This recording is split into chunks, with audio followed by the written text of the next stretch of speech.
Welcome to Mic Check. I'm Norman Varney. In this episode, we'll talk with Maor Appelbaum of Maor Appelbaum Mastering of Los Angeles. He has mastered over 500 albums and thousands of songs, including music by Incubus, Limp Bizkit, Yes, Dream Theater, Faith No More, the soundtrack to the video game Fallout 76, and even William Shatner. He is unusual in his love and experience with so many styles of music and his instinct for knowing what the song needs and what gear to use and how to apply it. We'll talk about his approach to projects, hardware that he has developed, working with clients, multiple formats, etc. And including opinion of LUFS metering. I think you'll see why so many find Maor's focused yet calm personality, along with his experience and gear, the perfect way to complete a project. This episode is brought to you by AV Room Service, specializing in acoustic design services and products to optimize the performance of your room and equipment experience. Visit us at avroomservice.com or book a call to speak with me to see how I can help you get the most out of your room and gear.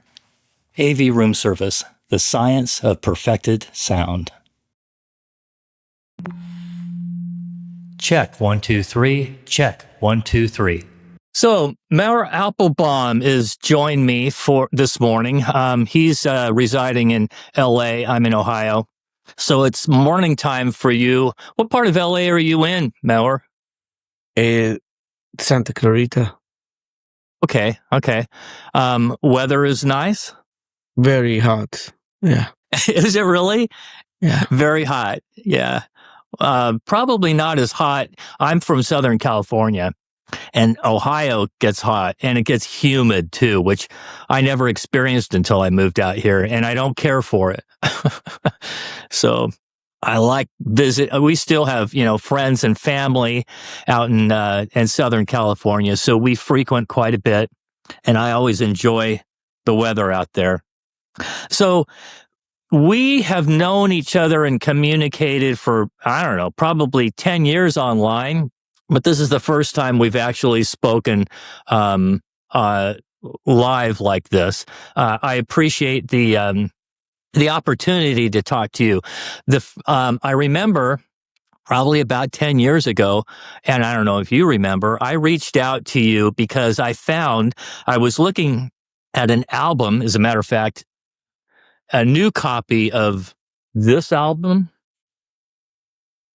Captain Beyond, and they had an audiophile version that they had released. I want to say it was 2014, and they had a what they called a splattered colored vinyl version of it, 180 gram.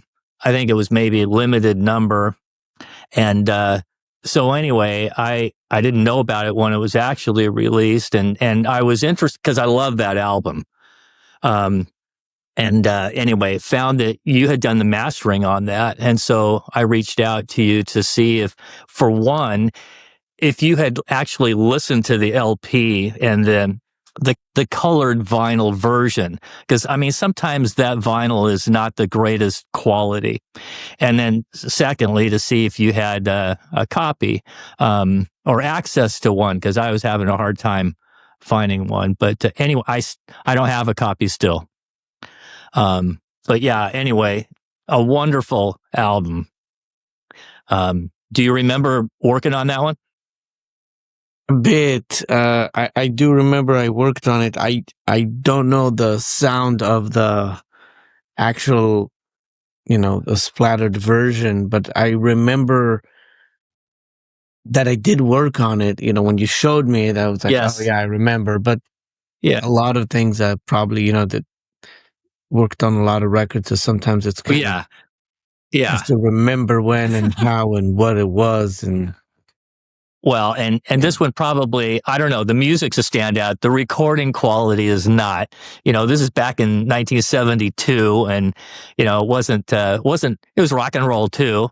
Wasn't high fidelity or real high production value, but but it's a heck of an album. I think it's I don't know. I just enjoy, especially the drummer, because I'm a drummer. And I remember when this album came out, I had a reel to reel. And so I would record it and then play it back at a slow speed so I could find out, is he doing 5-stroke or 7-stroke rolls there for that fill? And anyway, like 1,000 Days of Yesterday is a track that I learned, I memorized what he did and how he did it, and had fun with that. So anyway, so tell me a little bit about what you do. Describe what you do as a mastering engineer. I would say mastering is like taking what's already done and presenting it. So even if the mix is its best place, you take that to the next step. Sometimes it's very little finesse work. Sometimes it's more intrusive. But the idea is just to maybe to frame or present. Think of it when you go to a museum, you see a picture, but you don't just see the picture. The picture has either a frame surrounding it, could be a metal frame, a brown wood frame, could be, no frame. And then there's the wall behind it. It could be a white wall, could be a colored wall, a brown wall. There's the lighting. How is the lighting? Is it in front of it? Is it in the back of it? On the top of it?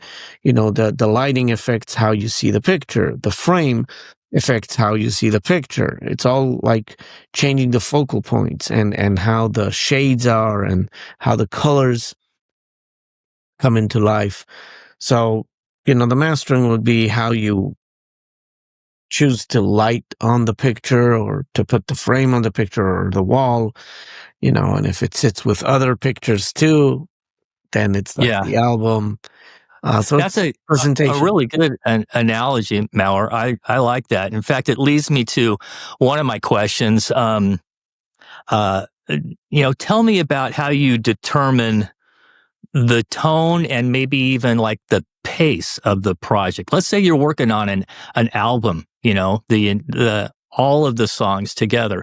How do you, what's your process? What's your procedure when you receive an album? What's the process? And then how do you go about your deliverable? Well, it's a good question. Some of it is gut feeling. Some of it, you listen to the songs, see what you think is good to stay and what you think maybe is clogging it, certain frequencies that might have become a problem. Sometimes fixing those frequencies actually creates other problems. So you kind of figure out where to pull it to and where to push it. You want to make sure everything, if it's an album or an EP or a collection of songs, you want them to be as cohesive as possible. So there's not many differences between them in terms of volume or EQ. They could be different, but you want to avoid extreme changes. You want to make them feel like it's a group of songs that represent something. Pacing is also dependent on a lot of things. Sometimes you want to have a big space just because you want every song to be more on its own, where sometimes you want to have less spacing because you want it to feel like there's kind of a movement between one to another. How often how often are the artists there or the producer? Is that most of the time? It's quite rare nowadays because everything's Really? sent online. Once in a while, there are people who show up and we do that together. But most of the time, I supply it. And if they need any changes, then we make changes. Then redo it, send them. They like it, great. If they need changes, we make them. But like I said, most of the time, it's remote. Yeah. Okay. How did you get started in this business? I was a musician like a lot of people that came What into did you play? this. I was a bass player, Okay. and I also played a bit of keys, but I was never a keyboard player really. But you know, I could make some noise, and and I was interested in production. I was a broadcasting engineer, and I was a DJ, and I was a music journalist. So had a lot of background in what the listener gets as a listener, but also the one who presents it to the listener, like a DJ or a music journalist that writes about it. So I learned more and more about the process. I studied, I went to school for engineering, for sound Where did you engineering.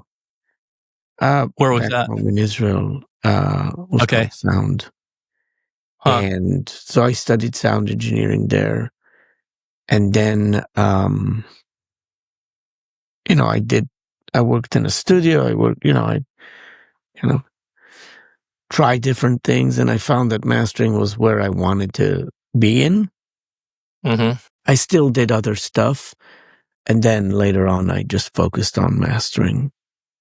Mm-hmm. So, but while I was doing mastering, I was doing some live sound, I was doing some recordings. I did a bunch of stuff surrounding it and broadcasting as well. And I also worked in the US here. When I moved here, I worked for Sylvia Massey. I worked in her studio doing different, assisting and recording and some mixing. And That must have been a great experience. yeah, Learned a lot. learned a lot. I've worked with a bunch of bands, and it was an Yeah. amazing experience. You still playing bass at all? No, I mean, I Huh. have one here, but I don't really get the chance. Yeah. Um, so how important is the sound stage in your mind, and how often are you having to address the sound stage, and how do you go about it? You mean sound stages with an image, like depth and everything has what it needs to have. Like when I say that, I mean that, if I expand it, I don't over expand it.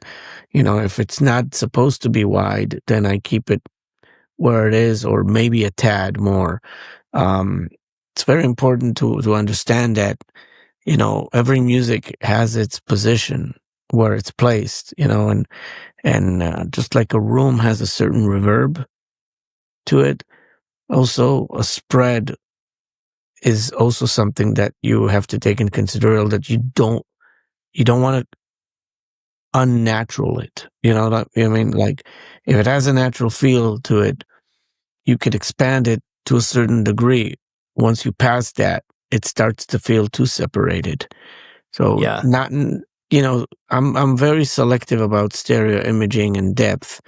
Especially you can hear problems like that happen in the hi-fi world where, if you could have speakers that are well defined, but once you move them a bit to the side and now everything is too spread, now you lose the punch and the momentum of the music, because now it's, in the sides. And it's not just in hi-fi. That can happen in pro audio if you widen things too much or use MS processing to the point where things are too wide, and now you're losing your center. It's One thing that I appreciate about you, and why I was interested in talking to you about this, is because of the fact that you are um, you are all over the place as far as artists and types of music that you master for. I mean, even from voice, um, all kinds of music, and that's pretty unusual. The gamut that you are experienced with and that people come to you with is really broad, really wide, more so than your typical mastering engineer. And so you have a lot of obviously a lot of experience with this, and people are coming to you because they appreciate your work. When I first knew about you way back, I only knew about kind of the heavier electronic, heavier metal stuff, and didn't realize for quite a long time your discography that is really wide, really expansive. And as a lover of music of almost all kinds, that must be fascinating for you. It's it's going to be a treat and different all the time. So. Well, like you said, the gamut is big, and I like a lot of music, and music and sound, they go together. uh, You know, with no sound, there's no music, because otherwise it's notated. Like if you put music without the sound, then it's just notes that you write them because you can't hear them, right? So they always go hand in hand, and there's different styles of music that are based on the sound. It's not just the notes. Like they build a sound that represents that music. Okay. Right. And textures and so forth. Yeah. Exactly, textures. And also every genre has like a subgenre, and in that subgenre there's different aesthetics. Yeah. So, one day I could be doing a prog rock record, the other day an Americana record or a bluegrass record, then a singer-songwriter, and then a metal record, and a punk record, and a reggae record, and an industrial record. And in genres, like in metal, you have different genres of metal, and they're so far from each other. Same with rock. There's so many types of rock.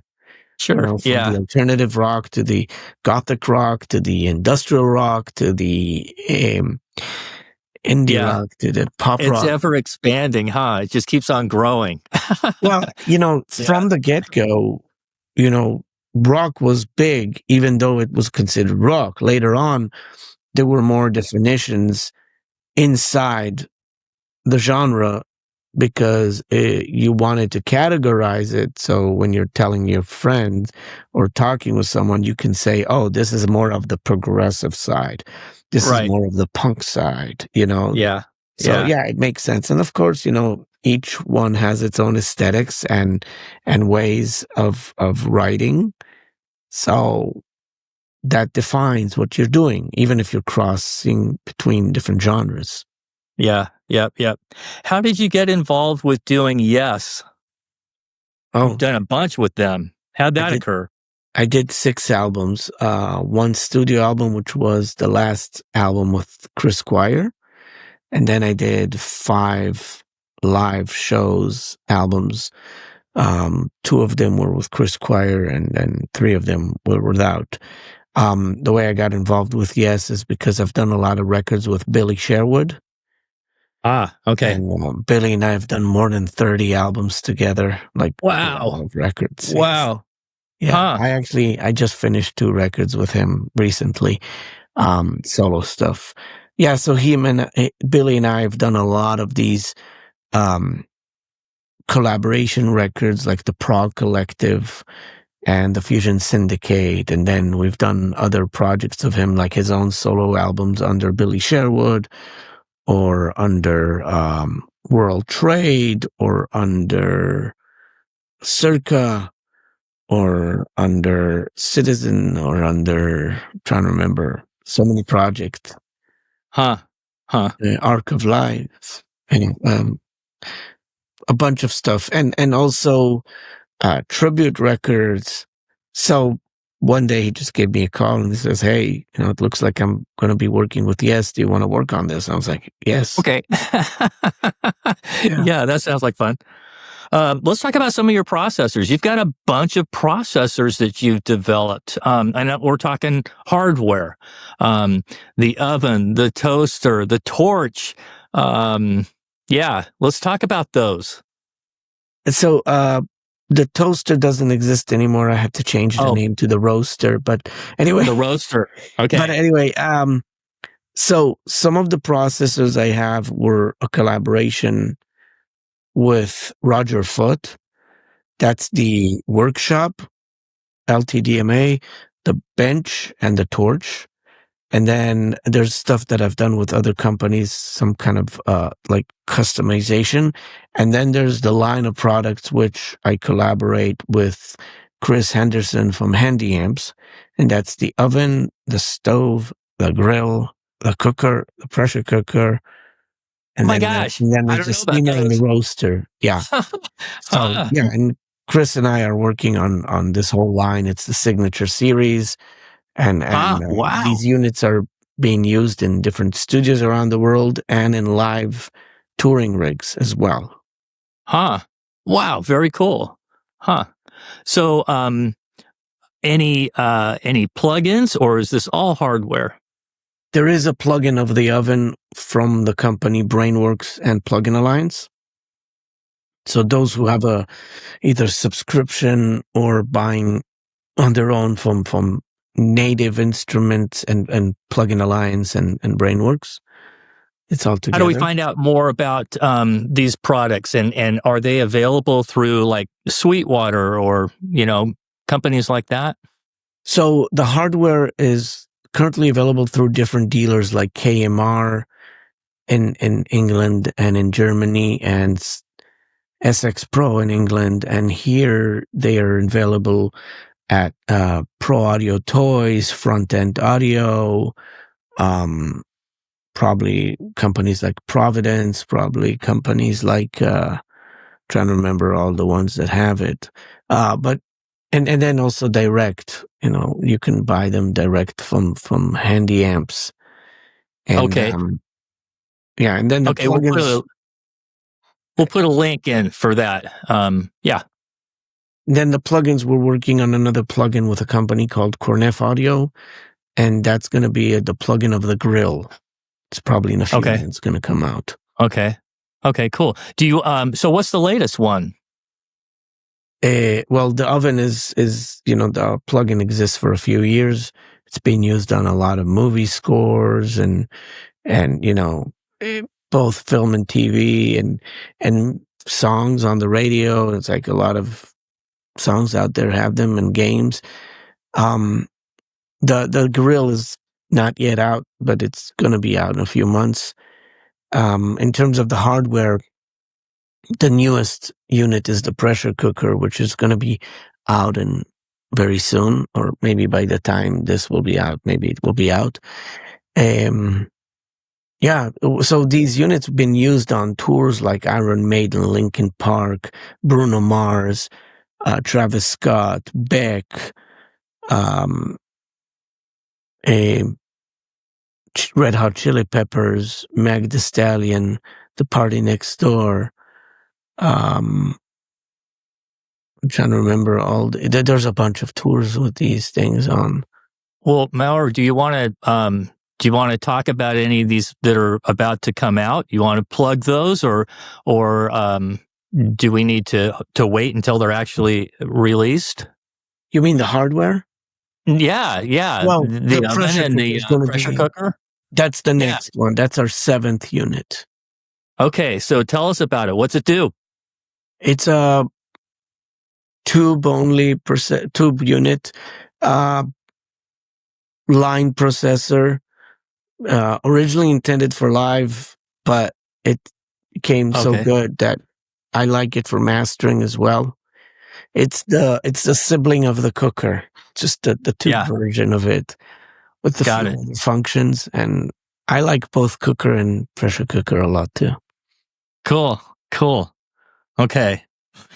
So with all these, how do you route all your equipment? I know that you've got and I'll ask you for a picture. We'll put it up of your console and some of your outboard equipment. My question is, how do you route it so that you have a simple signal chain? Not everything's not everything is going through everything, so that you keep it simple, short. Nothing in my life is simple. Okay. But you work hard to make it that way, right? And that's complicated.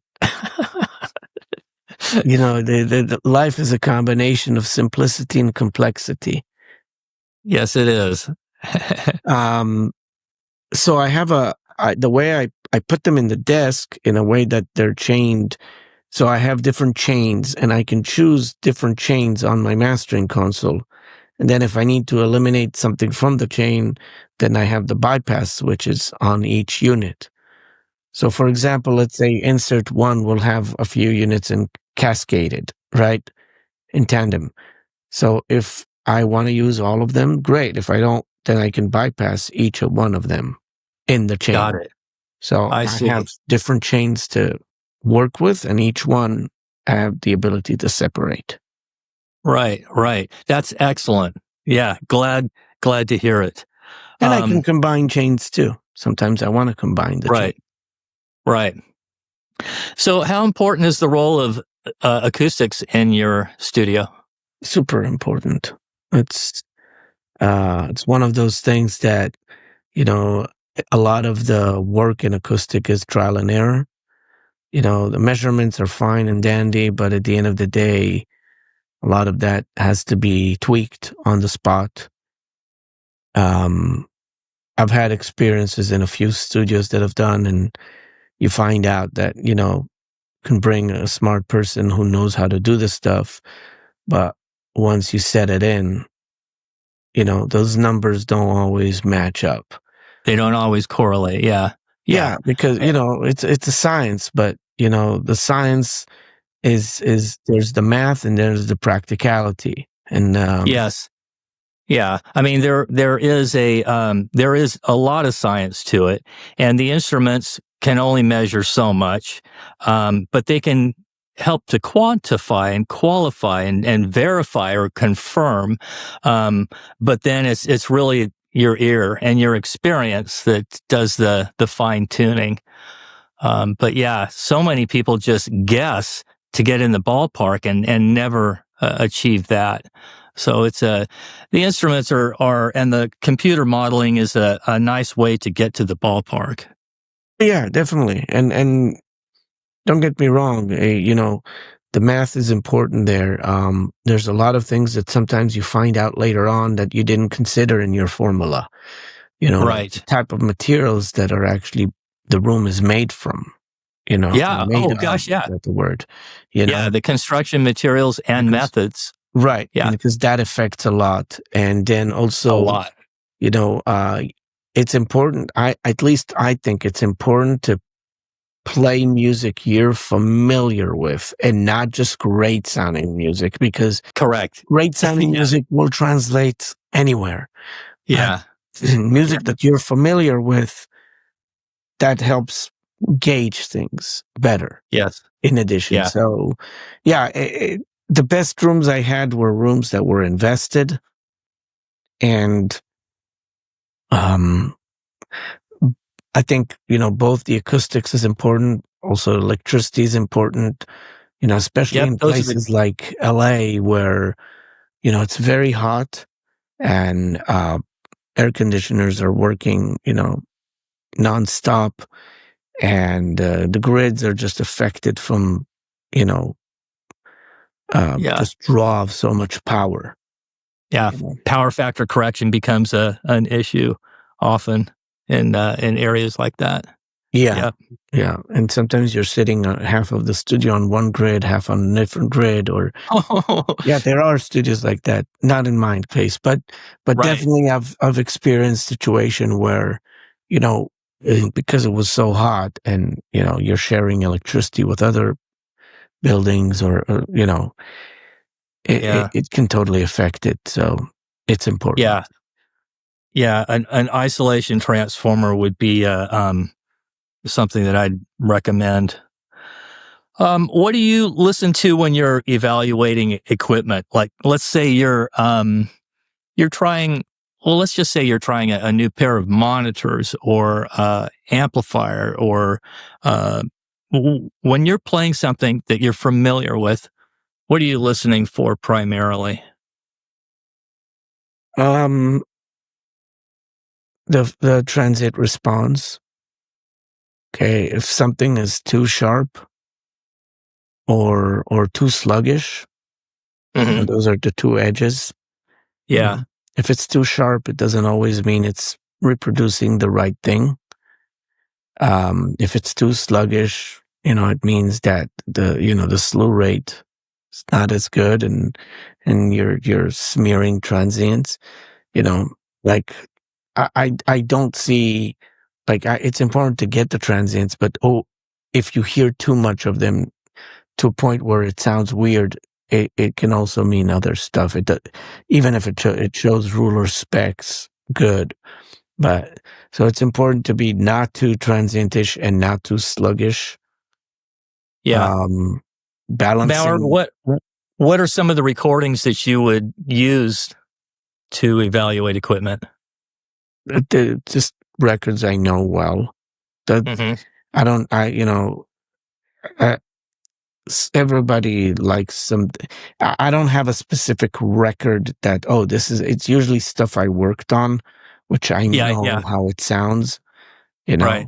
I I don't like to put certain records as references. It's more records I've done that I know what to expect, and when I hear them at different systems, I know what I hear, and probably I might play some music I like just for the sake of doing so because I can, but it's not because these records are benchmarks for me to check, because if they're benchmarks, it means that they sound good everywhere. Uh-huh. Okay. Okay. Like, Okay. I'm very, I of course you can learn a record and figure out how it translates in different systems. But like I said, usually I'll take stuff that I know that I used to test, that is something of my work, where I know where my limitations were. Yeah. Yeah. Yeah. Yeah. Um, Yeah. okay. Yeah. You're intimately familiar with. Yeah. Yeah, yeah. And also, again, there's stuff that was done at certain eras that sounds really good because of that. But Yeah. I've also seen records that sound good in rooms and the rooms were horrible, Mm-hmm. and it's because those records work good in certain rooms, but don't work good in other rooms. Yeah. Oh, yeah. Okay. Yeah. That's what's so vital with the acoustics is you want that to be you want the acoustics under control and neutral so that it translates well from one studio to another. And then hopefully the consumer's room, but then, who knows? I'll tell you this. The best records for me to test a room are usually heavy records, like metal records, Okay. because you can learn more about the room from a metal record that's done well than not. And the reason for that is what metal records have in comparison to other records that don't have is they have a fast transient response, and the low end in metal records is fast. So if your room is not built well, your Yeah. room will start adding, like, will have a low end buildup. Yeah. I was going to say with such music like shredders, shredding guitars or something like that, you've got that edge attack, but then you've also got that low end to tell you about the room modes, and how that, is translating into the room. It becomes real obvious, real apparent. Yeah, if you have double bass, like Yeah. that, Yeah. Yeah. you Uh-huh. immediately will hear. And I can tell you, I've been in rooms where it sounded so good on acoustic music. You put a metal record and just doesn't, in 2 seconds, the room just gets clogged. And Yeah. it doesn't matter if it was a good acoustician. He didn't take that in consideration, you know, Yeah. and, Like acoustic venues, they're all designed for certain types of music, but a playback venue is another story. It should be neutral. You should be able to play any kind of music and have it translate well, reproduce well. But yes, that does take some effort. Um, so another question, do you often have to master with different formats? I imagine it's getting worse as time moves on, that you're having to master in so many formats. Yeah? There's not always a request as much as people might assume. I mean, I still do CDs, okay, and I do streaming stuff or downloads, and to me they're almost equal, okay. And then of course I do a lot of remastering for vinyl.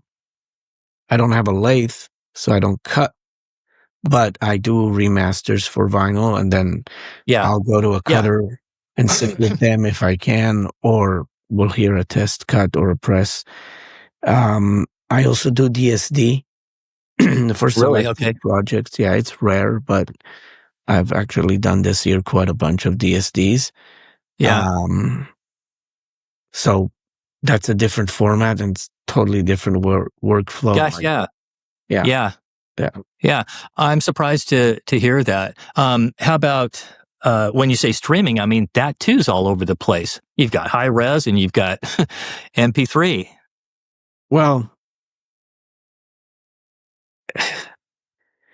I probably have an unpopular opinion about that. I think that okay, even the high res, at the end of the day, it doesn't sound as high res, okay, because it doesn't stay at its original form. It has to be converted all the time. So there are things I do that go for high res, and there are things that work, as is, but when you say MP3s, well, at the end of the day, every streaming services will use their proprietary system to change the sound, so. And that seems to evolve over time as well. So yeah, it must be, kind of difficult for you and for the artist to keep up, but I would imagine that you're always pushing for, making a high res master so that then it can be used like a 176 or 192 or something that can then be convolved to whatever. Am I right about that? Well, that's where I have an unpopular opinion. I think that Okay. I don't think it works like that. I think on the math it works like that, but the results don't. I think that it depends on the system. Like you can supply a 192, okay, or whatever, you can go to 384 or whatever you want to go, right? But at the end of the day, the way they'll downsample it, it's not going to mean that because you gave them a high res, it's going to sound good downstairs. Yes. When they go down. So my opinion is that you want to keep it as consistent as possible. And if the system is not of that high quality, then don't supply it that, because it's not going to be that. If the system is of high quality, then definitely you can bring that over to them, and you can and give them that. But there's a lot. I think that people read a lot, but they don't test it. Okay, it's nice to read. If you like reading, but it doesn't mean it's the same. I would think that, and what I meant to say is that you would probably have a high res master that then can be used for whatever format. I mean, multiple different formats to pull from. Because you're right, they are all using their own algorithms and evolving over time as well. And so, I mean, and even the equipment that you're using is going to be, some converters are going to be better than others at this sampling rate versus this sampling rate. And, I mean, it's difficult to control. Yeah. Well, the converters I use, they're very good at a lot of sample rates. Like I have a JCF Latte and JCF 88, and I have the Lavery Quintessence and the Lavery Savitra, and I have other converters too, but they all go very well to the 192, and even at the 44.1, they sound great. Okay, like these are converters that no matter where you're going with the sample rate, they're still top, sounding amazing. Okay. Yeah. Okay. You can argue about tone and stuff like that. Yeah, of course. But they are in that tier that they sound amazing and low sample rates and high sample rates and in between. Of course, when I do DSD, we go to DSD, 4 or 2 or 3, whatever we can go still. It's great. Sounds great. But I do believe that every project has its own place.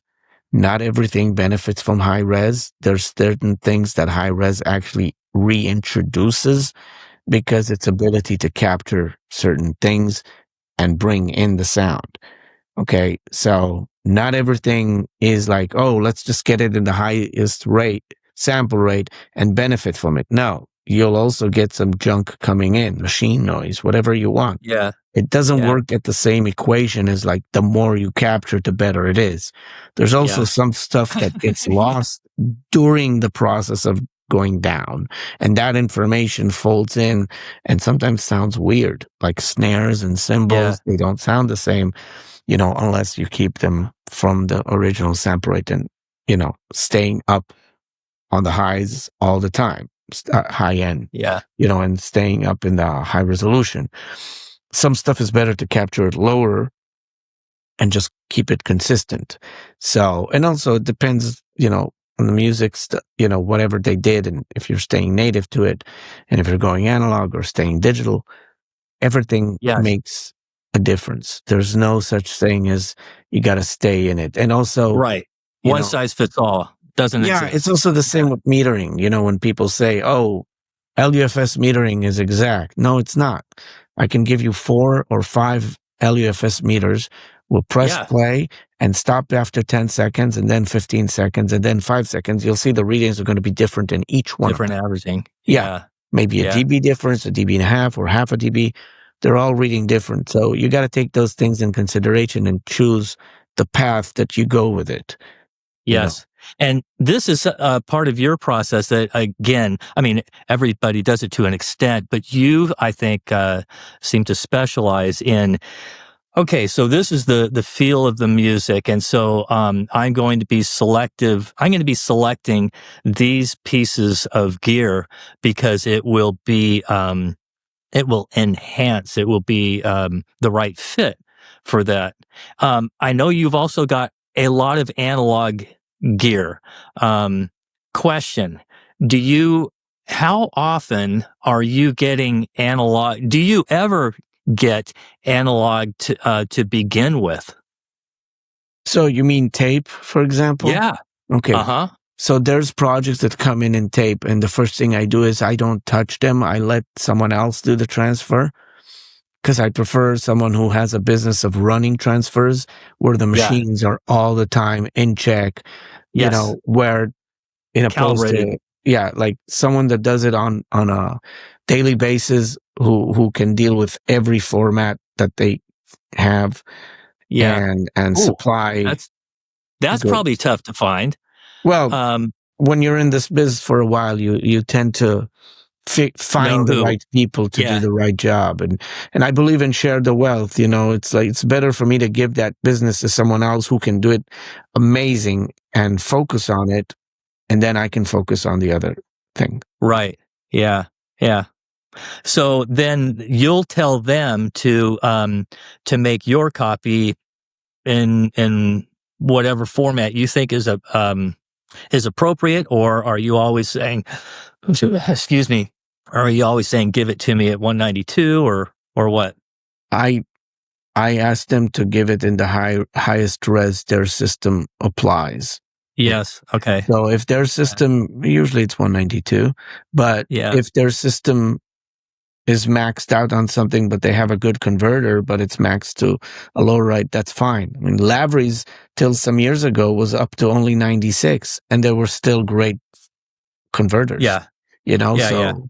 I give you just an example. Okay. So, if there's a limitation to how much that system can be, but it sounds great, then whatever they have, I think by default, they usually go by 192 because that way, they can give it to most. But again, I work with what they have, the max that they can do. I'm not going to be saying, oh, because you can't do 192, I won't take you. No, if they have a good system there and it sounds really good, then it's more important that the system sounds good than the sample rate frequency. Right. Okay. Well, so I used to work, at Owens Corning, and we did a lot of jury studies trying to correlate objective with subjective data, and it's so difficult. It's so difficult. It's even the vocabulary you have to decipher, and so, yes, like you say, a lot of it then just goes, okay, well, this is what we've got to work with. And so with experience, I'm going to be able to understand it. I can kind of read between the lines and apply it. But oh my gosh, there's so much that we can hear that we can't measure, and vice versa. There's so many things that we can measure that we can't hear too. So in my lifetime, the idea of correlating it's come a long way, but it has so far to go, and we struggle with that. In fact, we struggle with communicating even, pro audio versus consumers versus acousticians versus conductors versus musicians. We can all describe music and the same music, but we use a different vocabulary. And anyway, it's tough. Like a lot of things you can learn and figure out, and you can figure out how an LUFS meter will work for you based on working with it for a while. Yeah. But then you open another LUFS meter, and now it shows you got to relearn. You got to relearn. Or then you open a plugin like a limiter that has an LUFS metering in it, and now it doesn't correlate to the one you know. So which one do you go for? Is that the real one or is that the real one? And like... Yeah. Well, we had the same thing way back. Maybe this is before your time with, just VU meters, and how sensitive they were, and whether, how they were averaging. Yes. But that's the thing that was always dependent. Your VU was based on your system. Like, if we measure like RMS and peak, there's also an RMS +3 or not. But the good thing about RMS is if you have too much low end, it will bring a lot of RMS, and you will know that if it doesn't sound a lot of low end, but you get a lot of RMS, then it means you have a lot of sub information eating that space. So you compensate by knowing that. So certain things in metering is not what we see, is what we know that happens.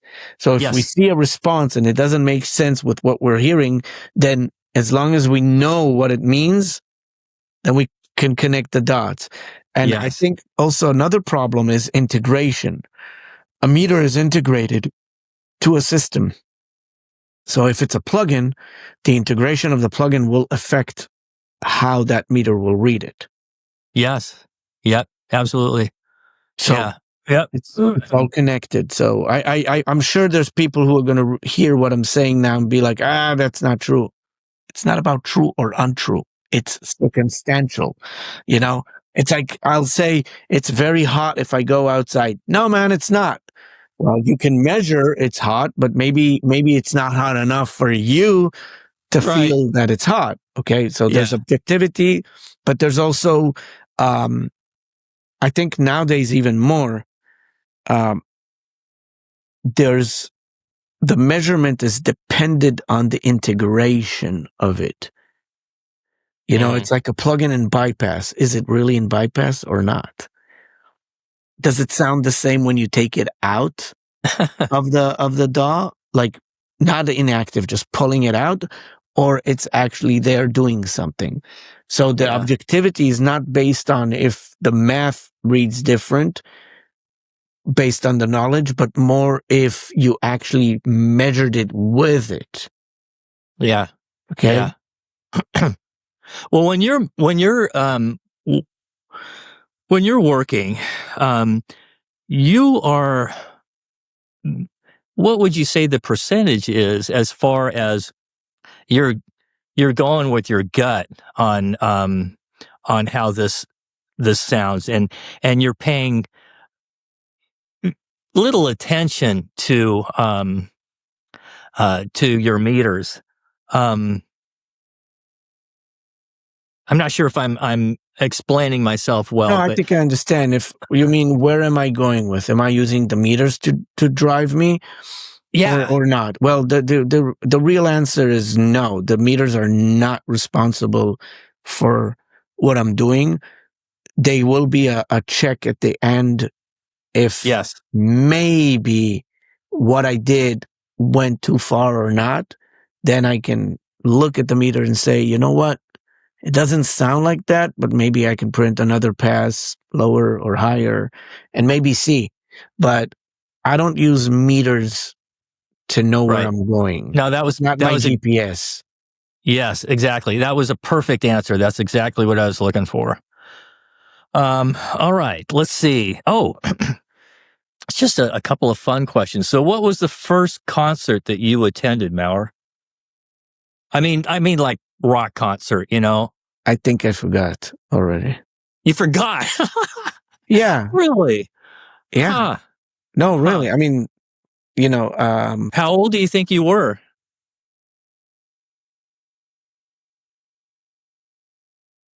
Wow, you totally forgot. yeah. Okay. What was the first record you bought? Okay. It's a good question. It's because I bought a bunch of records. One of them were like dollar records, whatever you call it. And one of them was like a record. Went in deliberately to buy. Yeah. Yeah. But look, you trying to think. Wow. Most people know this stuff, Maor. Yeah, I know I failed on this, huh? I failed. Well, look, I'll tell you this. I've been a music fan for a lot of years, and I would buy a lot of CDs and vinyl and cassettes. I would take the bus to Tel Aviv and go and hunt in all these used stores and pull stuff. And okay, this, and then I would say, oh, I don't have the money for this and this. Okay, then I'll take this. And you know what I mean? Yep. Yep. So I would say, it's a tough one because, yeah, I don't remember. Yeah, I know it's like bad. It's like you're like, man, you're not legit now. But I do remember like there were points in time that I bought certain records where I remember I got excited buying them. You know what I mean? Yeah. Or sometimes my dad would when I went back when I was a kid, my dad worked for NASA. Yeah, well, for a short period, basically my dad trying to explain this. So in the 70s and 80s, NASA didn't use solar power for Mars program in the 70s. They used batteries and nukes. And then my dad figured out that the calculations were wrong, and he showed them that you can use. Wow. So NASA hired him. And then when he went to work for there, we lived in America one time, but then when we were back in Israel, he would go there. And so anytime he would go there, I would give him a list of records to buy me because not all of them were easy to get. So, Right. So some of them he bought for me, and wow. Yeah. And some of them what a cool dad to do that. Huh? What a cool dad to do that. Yeah. He would tell me, I came out of the store, people looked at me weird, like what's that guy buying that for? Yeah, exactly. But I also did a lot of trading where we would like write letters, to people outside the country. And we were like, this is what I have to trade. What do you have? And they'll give you a list of there. And we would trade records. Oh, really? Yeah. And tape trading. We did tape trading and CD trading. And Yeah. It brings up something that I complain about with the present day. So when I've got over 5,000 LPs. Most of those I owned before I was married, and I mean I love going to the record. And I've been collecting records since I was, since I Want to Hold Your Hand. you know, um, when you go to record stores. And, again, Southern California, there were some great record stores. Tower Records, they had a great import section. You'd be going through these. This band looks interesting. You've never heard of them. Oh, but so-and-so is the recording engineer. Oh, I'm familiar with him. I like his work.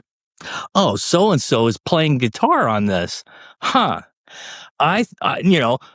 Lower risk factor. I think I'm going to give this one a try, Nowadays with streaming, it's so difficult to find credits. And Yeah. I mean, that's how I got into so much music. It just, snowballed because of the credits that I saw, otherwise, I don't have any connection. So anyway, my little vent regarding, It's not just your vent. I'll tell you what, it's also mine. And the problem with that is that it's not just about credits, like showing the name. It's when you show credits, you're actually explaining something. You're giving people an understanding of the process. Okay. If there's no credits, they're like, oh, just music comes out. It's like babies What's are just made out of thin air, right? Yeah. There's like, oh, dogs just fall from the sky, right? Like Right. candy's not made. It's just, it's like, so when there's no credits, you're devaluing. Yes. Totally. You're devaluing the process. You're devaluing people's time and investment and craftsmanship. Yeah. Okay. And opportunity. Yes. And, you had mentioned before about the when you would look at a recording engineer, right? So yeah, my education of records was reading those credits. Yeah. Some of the bands, like how would I know which bands I need to check out? So in the thanks list, some of the bands would thank the bands they're touring with. And then I would write down, okay, that's a name, that's a name and I learned from that. Also, produced by, mixed by, mastering credits are, back in the day, some of them were very rare because a lot of them were done absolutely. in-house. Yes. So you would be under a label. The label had their in-house mastering guy. Yeah. Capitol, Abbey Road. Yeah. And you wouldn't know who mastered it because it was not external. Yeah. So it would just say produced and mixed or produced, engineered, whatever. A lot of them didn't have mastering credits. And even some very big records didn't have mastering credits because when they would print the vinyl, they had to make the vinyl way ahead of time. So they didn't even choose yet the mastering engineer. Yeah. Yeah. Yep. But you could find out, you'd have to do a little real research as to, okay, so who cut this LP in the dead wax, And you could find on the signature sometimes. Yeah. I did a record that had a problem in it and I had to find who's the cutter. Yeah. And then I looked at the record and I was like, maybe I know who it is. And then I check a different record and I said, maybe that's the guy. And then I called him and he says, how do you know it's me? I was like, well, I saw another record that I did that apparently you cut. A little sleuthing. Yeah. A little sleuthing. Yeah. So it worked out. And then I told him, I hear a problem here and there. You cool making changes? And he's like, you know what? I can probably fix that side, but what do you think of everything else? And then I said, could be better. And he says, you know what? Why don't you come and we'll sit together and we'll finish the cuts? And I was how like, cool. Yeah, definitely. Yeah. Wow. No, that's awesome. if situations like this happen and the guy is like super open to it, then that's amazing. And then it came out really good. That is really cool. Very outstanding. Not every time it happens. It's very rare, actually. I know. Yeah, I know. Kind of an egotistical world that pro audio is. So yeah, that's very cool. It's not just the egotistical. A lot of times it's also a matter of the liability and the ability for a place to redo.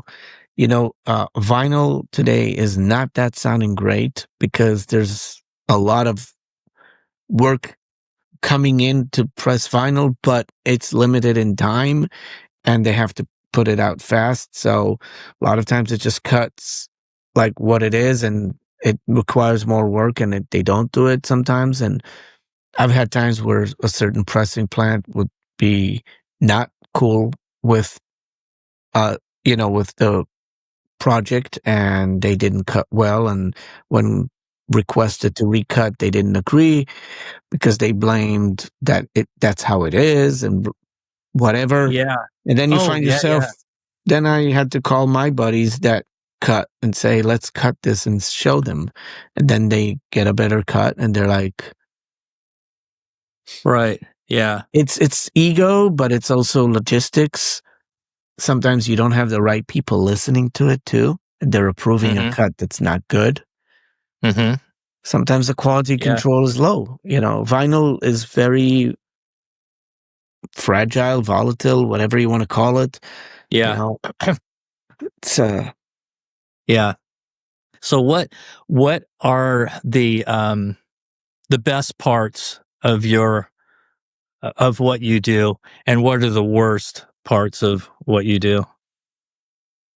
Best part is I get to work on music and it's interesting. And even if the music is not always my forte, I enjoy the process of improving it. And if I can make it better and I feel that it's helping it, then wow, that's a challenge that sometimes it's fun to discover.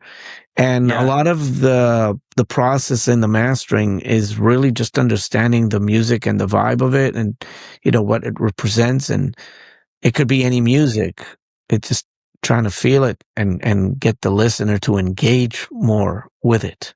Yes. That's the fun part. How often when they send you something to master, how often do they give you information about what they want, what they desire, what their goals are? Sometimes I ask them that.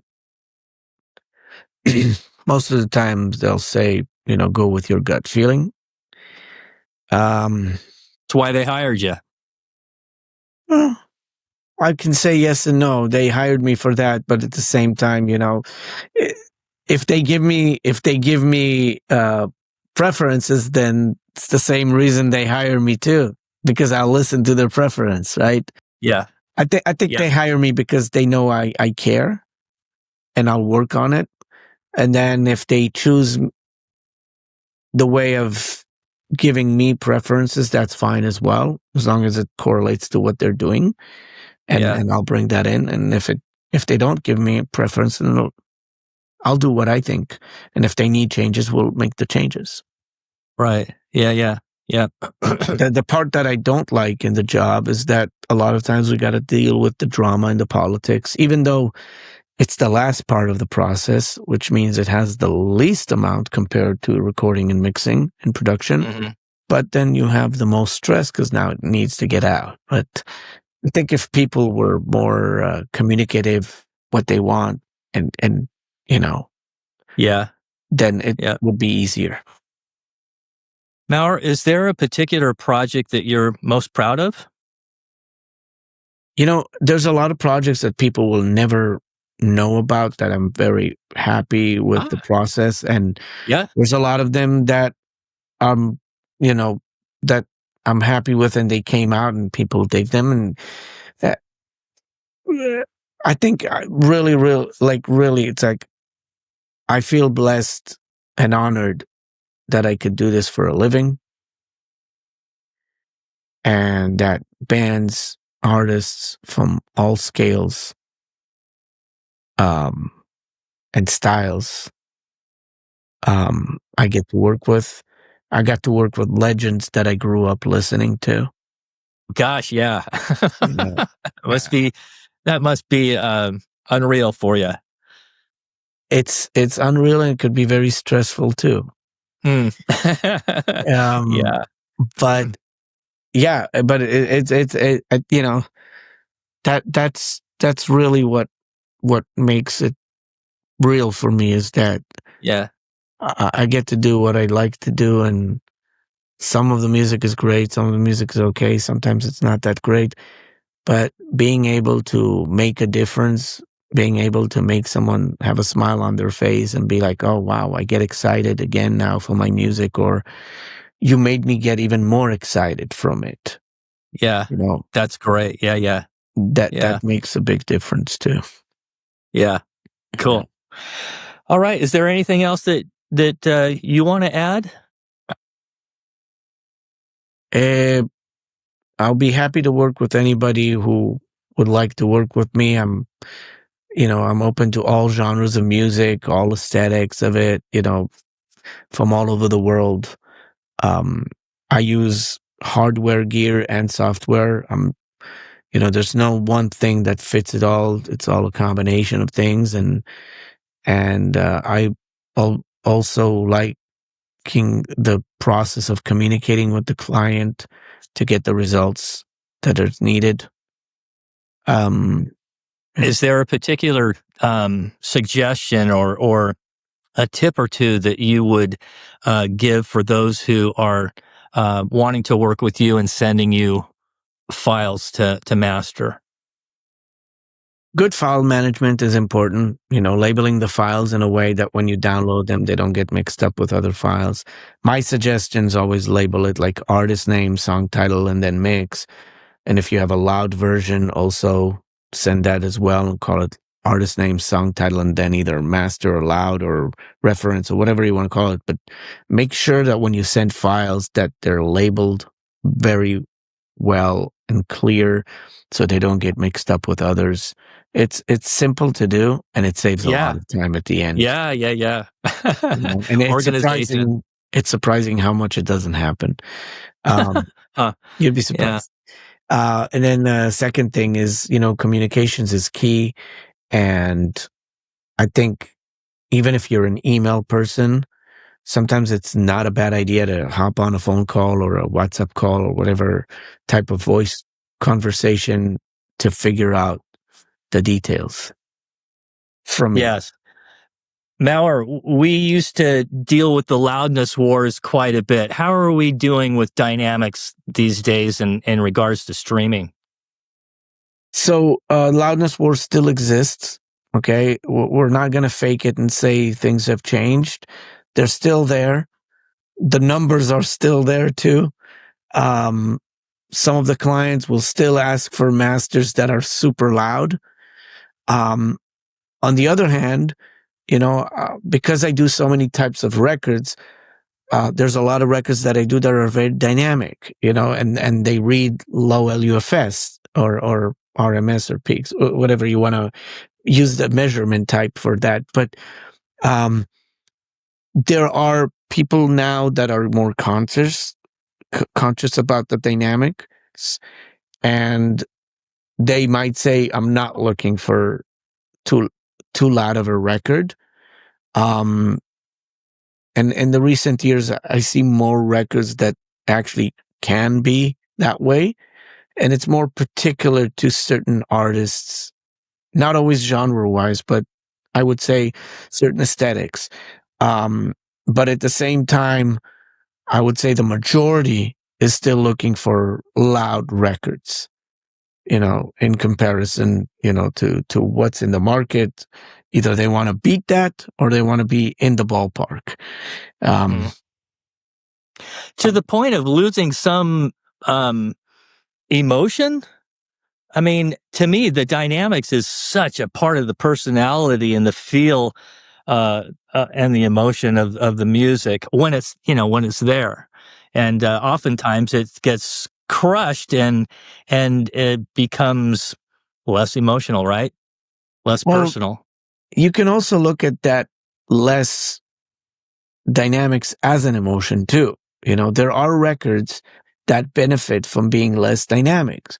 Also, even in the old days, a lot of things were very compressed. They sounded right because they were not brick walled like super hard, but they still were compressed. So certain things do benefit from a certain loudness factor, a certain impact, and certain things get impact, but then they're tiring, fatiguing. So I would say, everything has a cost to it. And if the music can have microdynamics that sound good, then I'll be happy to enhance that. But some records, they just need to be in your face, and that's their approach. Right. You Yeah. got to treat it like a custom build. Okay. Like cooking, you cooked a dish and it's really Yes. good, but the client wants more salt or pepper. Yes. So you put that in, and sometimes they want it spicy, and then more spice and more spice. There's a place where you'd be like, I can't eat that, but if they can, Yeah. Yeah. right? So I, Yes. I think we're in a place now in the world of streaming where there's still the loudness wars happening, and it's probably not going to fade away that soon, if at all. And at the same time, we have people who are conscious to dynamics and microdynamics, and they're not looking to participate in that specific war on that level. They could be more moderate. And there's people who want those dynamics. Yeah. So it's Yeah. very record dependent. Yes, it is. It is, and subjective on top of that. But yeah, in fact, when you were talking, it made me think of. So I took a recording engineering course in Southern California, and I got to experience recording at a lot of the big, like Capitol and stuff. And anyway, over the course of that year long or beyond, I I thought I really wanted to be a studio musician. That's really what I wanted to do. But I also loved recording, and so I took this course, Sherwood Oaks Experimental College, and I found that that a lot of recording engineers were being forced to do things they didn't want to do, because they had some producer behind them going, and so I decided, I won't mind. I mean, I love doing it on my own. But as far as making it a career, I think it would be hard for myself to handle. Yeah. You know, It's, you got to deal with stuff. Certain things are in your control, certain things are in yeah, other people's control on you. yeah. And you're When serving you become somebody like yourself, though, Maor, you are sought after because of what you do. And so, I mean, yes, you still have to deal with it to an extent, but not somebody who doesn't have that, what do you want to call it?